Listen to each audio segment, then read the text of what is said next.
Hello and welcome to my AP Statistics series. In this video, I will walk through the entire MCQ of the 2012 exam. I already have a previous video where I cover all the content in AP Statistics. It is recommended but not required that you watch that video first. But anyway, let's get started. So on the MCQ, you have 90 minutes to complete 40 questions. If you want to try the practice exam by yourself before watching the walkthrough, it is linked down below in the description. This walkthrough will be pretty fast since I understand that for some of you, the exam is only a few hours away, but feel free to pause or slow down the video at any time. So it gives you some dot plots and asks for which one has the greatest standard deviation. Remember, standard deviation is a measure of how spread out the values are from the mean. The answer is B because here's the mean, and as you can see, the values are more spread out from the mean than the other options. Question number 2 gives you a box plot and asks for the approximate IQR. That's this distance right over here. And as you can see, it goes from some value between 0 to 10 up to 20. So the distance should be between 10 and 20, but not 10 itself. C is the only thing that works. Question number 3 gives you a histogram and asks you to describe it. All right, so as you can see, we have a pretty long left tail. Therefore, the distribution is skewed to the left. Question number 4, a bank surveyed all of its 60 employees. Which of the following is true? As soon as you see the word all, it should immediately give a hint that this is a census. All right, so the answer is E. And indeed, since they use a census, they do not need an inference procedure because they've already answered the question about the population. Question number 5 gives you a histogram and tells you there are 175 patients. Which of the following could be the median? All right, so that would be the 83rd patient. And as you can see, there are 80 patients between 0 and 5. So the 81st, 2nd, and 3rd should be between 5 and 10. The only option that's between 5 and 10 is option B. Question number 6 gives you some data and then the quartiles. Which of the following statements must be true? A, at least half of the consumers spent less than or equal to $44.27, and at least half spent greater than or equal to $44.27. So $44.27 is the second quartile or the median. This is true because the median is the 50th percentile, which means that at least 50% or half of the consumers spent less than or equal to this value. And it could be more than half if some of the consumers spent exactly $44.27. And similar reasoning will tell you that at least half spent greater than or equal to that value. Question number 7 gives you the weight of adult male grizzly bears. So mean of 500, standard deviation 50. And for females, it's mean of 300 and standard deviation 40.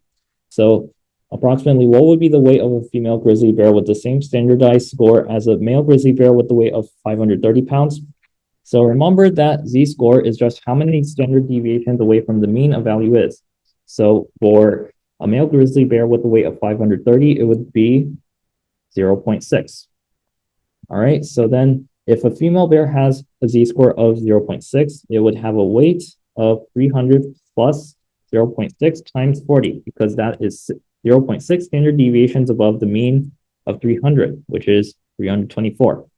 All right, so question 8 gives you a probability distribution of x and then tells you y equals 75x minus 100. Which of the following is the standard deviation of y?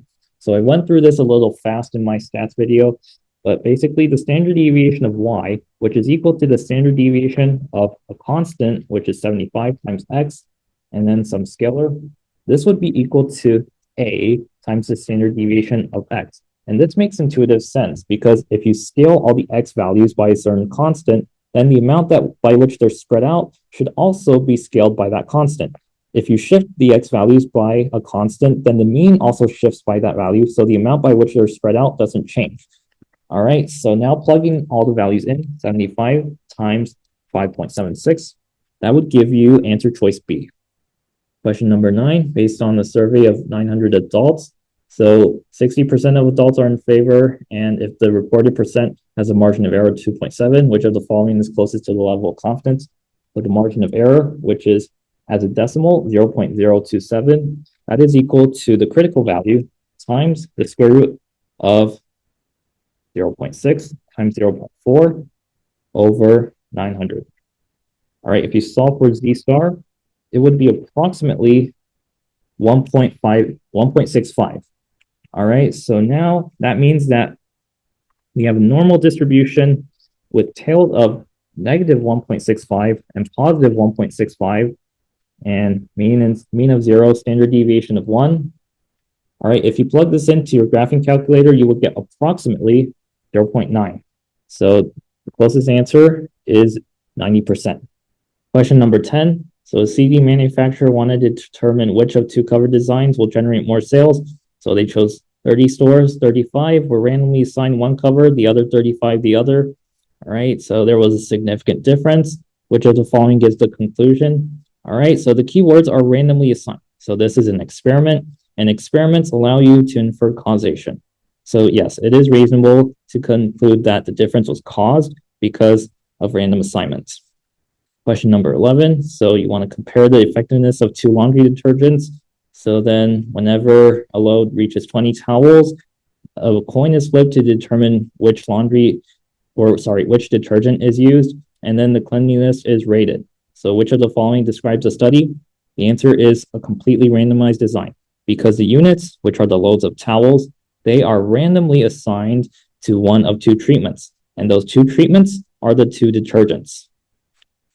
Question number 12, which of the following best explains how to minimize response bias? Remember that response bias is responding inaccurately to questions, so to avoid that, you should carefully word and field test survey questions.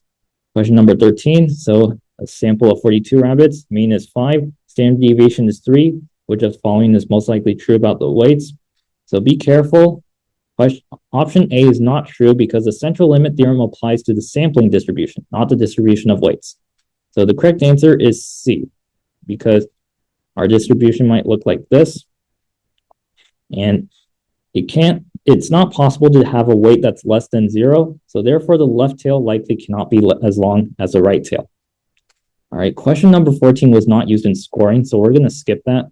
Question number 15, so a polling firm is interested in surveying a representative samples of registered voters, so then random phone numbers are called, and then this procedure is followed. If there's no response or an answering machine, another number is dialed. If a person answers, they ask if they're at least 18. If they're not at least 18, they're not surveyed. And then if they are at least 18, then the person's surveyed. So which of the following is not a legitimate concern about the procedure being used? All right, so A is a valid concern because if someone has children under the age of 18, then even if their phone number is called, their children might pick up instead, and therefore their probability of being sampled is lower. Registered voters who have more than one telephone number are more likely to be called, and therefore they could be overrepresented. Registered voters who live in households consisting of more than one voter may be underrepresented. That's true because even if they're called, they have to be the one who picks up, so their probability of being sampled is lower. And then people who are not registered to vote may bias the sample results because there was no procedure to confirm that the person who was called is registered. So the answer is B, and that's because since random phone numbers are called, unlisted telephone numbers may be reached as well. So they're not using a list of any kind to call phone numbers. Question number 16. So an electric device has 3 components, and it gives you the probability that any one of them will fail. And if any component fails, the device will fail. And then what is the probability that the device will not fail? All right, so the probability that the device succeeds is the probability that A succeeds and B succeeds and C succeeds. And then since they all fail independently, the product rule tells us that we can multiply the individual probabilities of succeeding together. And then the individual probabilities of succeeding are just 1 minus the probability of failing. All right, so if you multiply this together, you would get D. Question 17. All right, the important thing is just that it gives you this confidence interval and what is the point estimate. All right, remember the confidence interval is the point estimate minus the margin of error up to the point estimate plus the margin of error. So that means that the point estimate should be in the middle. It should be the average of these two numbers. And in this case, the average is C. Question 18, when using the one sample t procedure, so a condition is that the population size is at least 10 times the sample size. The reason is, so as I explained in my stats video, the reason for the 10% rule is when you're sampling without replacement, the sampling distribution is actually different from the theoretical sampling distribution, which is for all samples with replacement. And if you're sampling with replacement, the observations are independent because knowing what the fourth observation is doesn't tell you any information about the fit. However, if you're not sampling with replacement, if you're sampling without replacement, then If you know what the fourth observation is, then the fifth observation cannot be the fourth observation. All right, so however, if no more than 10% of the population is sampled, then the degree of dependence is negligible. Question number 19, a nonprofit organization plans to hold a raffle. All right, it gives you some information. And then the expected value for the net gain of each ticket is negative $0.95. What is the meaning of expected value in this context? All right, so expected value just means average. So therefore, the average of the net gain of each ticket is negative $0.95, or the average loss is $0.95. So therefore, the answer is B. All right, question number 20. So it gives you this alternative hypothesis, which is less than. Which of the following will have the largest power of the test? All right, intuitively, we want the actual mean to be as low as possible.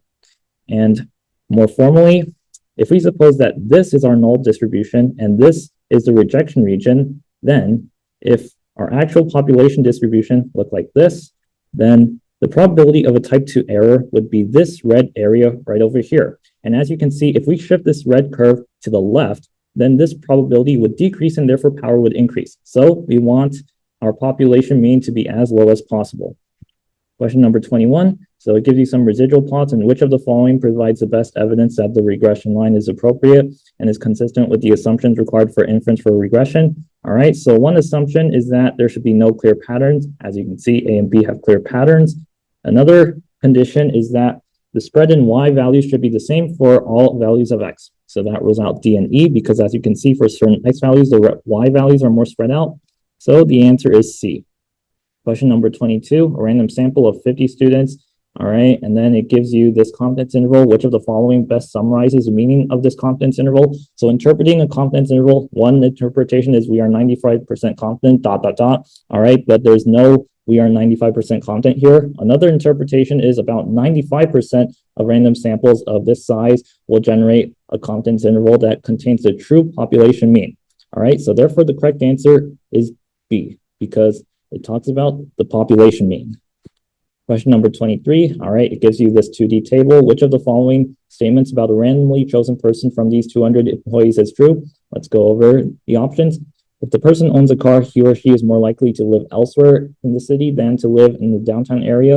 All right, so it gives you that the person owns a car. So that means that we only need to consider this row right over here. All right, so more likely to live elsewhere in the city than to live in the downtown. That's true because 15 is greater than 10. All right, so the answer is A. Question number 24. So a random sample, 432 and 100 are in favor, a 95% confidence interval. All right, so P hat is equal to 100 divided by 432, which is 0.231. All right, and then 95% means that the critical value needs to be 1.96. All right, and then the standard error. So the point estimate is this number. So yes, the correct answer is D. Question number 25, the commuting time. All right, mean of 30 minutes, standard deviation 5 minutes. Student leaves home at 8:25. And then what is the probability? The student will arrive later than 9 a.m. So that is a difference of 35 minutes. So that is precisely one standard deviation above the mean. So therefore, the answer is normal CDF. And since it's later, that means we need to consider the right tail. So 1 to 10 to the power of 99, mean 0, and standard deviation 1. And the answer is approximately A. Question number 26. All right, so 98% confidence interval, and they want the margin of error to be no more than 2.5 percentage points. And assuming that at least 79% of adults use the internet, which of the following should be used to find the sample size needed? All right, so remember that the margin of error is the critical value. And for 98% confidence intervals, you can determine the critical value using inverse normal with the center tail, and then like 0.98. All right, and then, so I mentioned in my stats video that the maximum possible standard error occurs when the portion is 0.5. However, we're told that at least 79% of adults use the internet. So therefore, we should just use 0.79 times 0.21 instead of 0.5 times 0.5. All right, and then the margin of error is 2.5, so it's not this number right over here. All right, the answer is D. Question number 27. So manufacturer claims that brand A battery lasts better than brand B battery. All right, so provided that, so which of the following tests? All right, so we're testing the average, and then we have two samples, so therefore it's a two sample t-test, and then since the claim is that one lasts longer, therefore it should be one-sided. So the answer is B.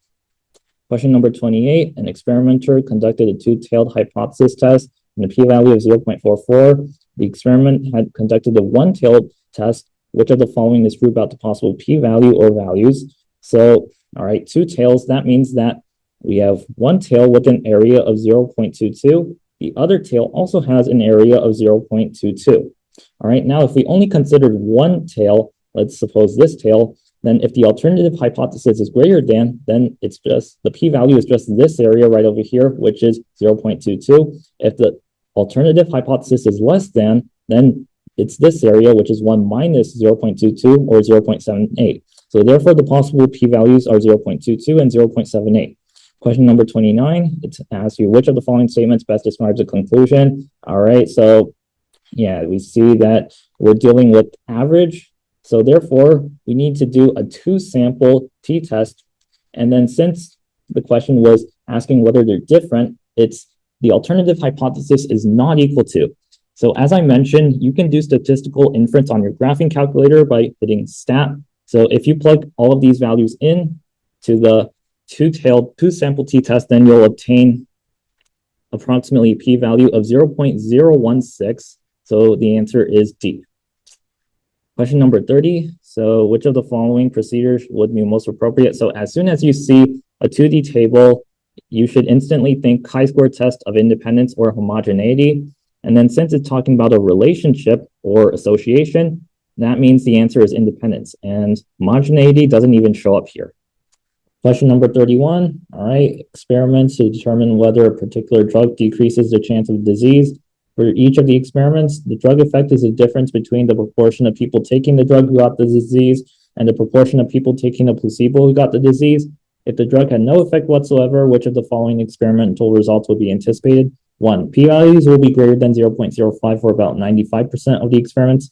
All right, so remember when we're testing for difference in proportions, the null hypothesis is that the difference in proportions is 0. All right, and if the drug had no effect whatsoever, that means that the null hypothesis is true. So then the null distribution may look something like this. All right, and then we have a rejection region. All right, so alpha equals 0.05, let's just say. Okay, and then so for about 95% of the experiments, indeed, if we get a test statistic that's right here, which would happen 95% of the time, then the p-value will be greater than 0.05. So 1 is true. 2, there will be about an equal number of experiments showing positive and negative effects. All right, so that is also true because remember it's centered at 0, the null distribution, and then about half will have a negative test statistic and half will have a positive test statistic. All right, 3, when 95% confidence intervals are constructed, they will include 0 about 95% of the time. That's true because 0 is the true value, and remember that about 95% of confidence intervals will contain the true value. So all of these are true. The answer is E. Question number 32. All right, 95% confidence interval. It gives you some regression output.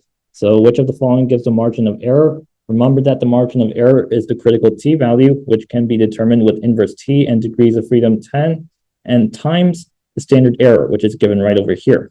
And the only value that works is here. So it turns out you don't even need to determine the critical t-value. It gives you it 2.228. Number 33, so mathematics competition discourages guessing. All right, so correct response is worth 7 points. Unanswered questions are worth 2 points. Incorrect answers are worth 0. And if there are 5 choices, what is the minimum number of choices that the student must eliminate before it's advantageous to guess? All right, so the expected value of guessing is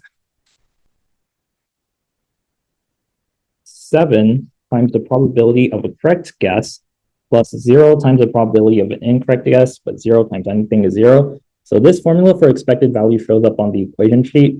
And then, so 7 times the probability of a correct guess is just the probability of a correct guess is 1 over the number of possible choices.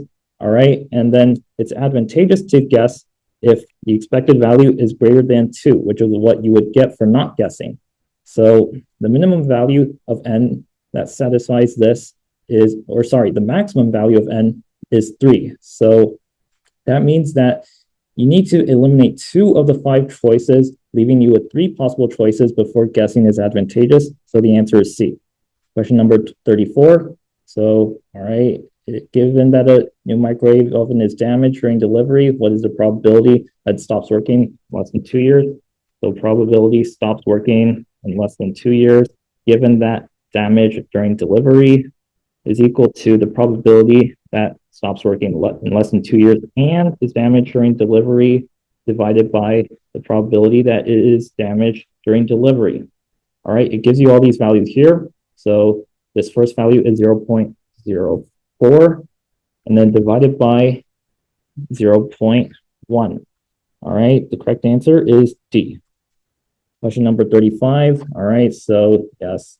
So people are concerned that perchlorate is present in unsafe amounts.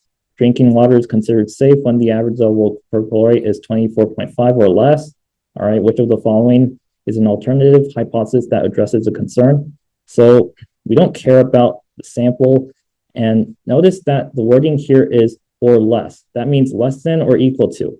And the null hypothesis must always contain the equal sign. So therefore, in this case, the null hypothesis would be mu is less than or equal to 24.5 parts per billion. All right, so that means that the alternative hypothesis must be that the mean is greater than 24.5. And indeed, this alternative hypothesis does address their concerns. Number 36, all right, which of the following is a correct interpretation of 19.0 in this regression output? So this value right over here, that is the estimate of the slope.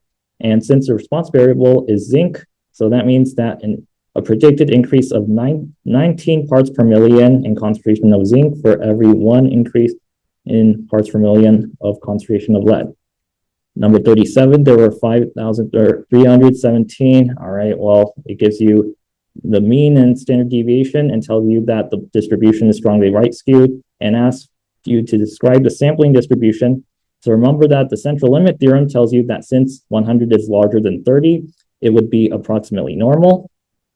All right, and then the mean would be the same as the population mean, and then standard deviation is this number divided by the square root of 100, which is 3,788.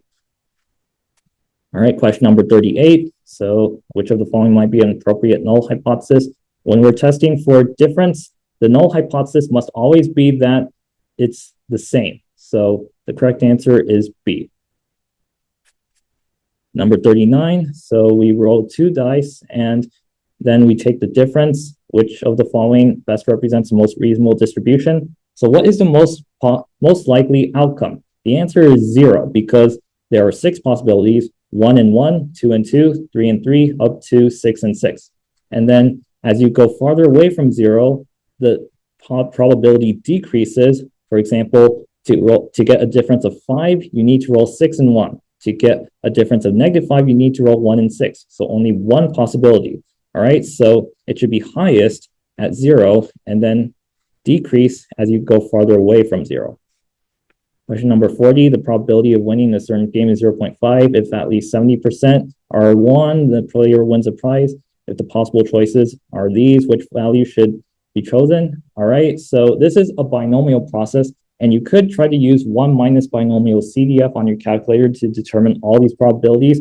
But intuitively, since the probability of winning is less than the minimum cutoff in order to win a prize, you want to choose a value as low as possible. Because if you imagine that n is equal to 1 million, then you would expect that the percentage of wins would be very close to 50%. So the probability of getting more than 70% is very, very small for large n. So therefore, since the probability of winning is less than the cutoff, you want to choose n as low as possible. Remember to be confident on exam day. Here's the FRQ walkthrough if you want to watch it. Thanks for watching. I wish you all the best.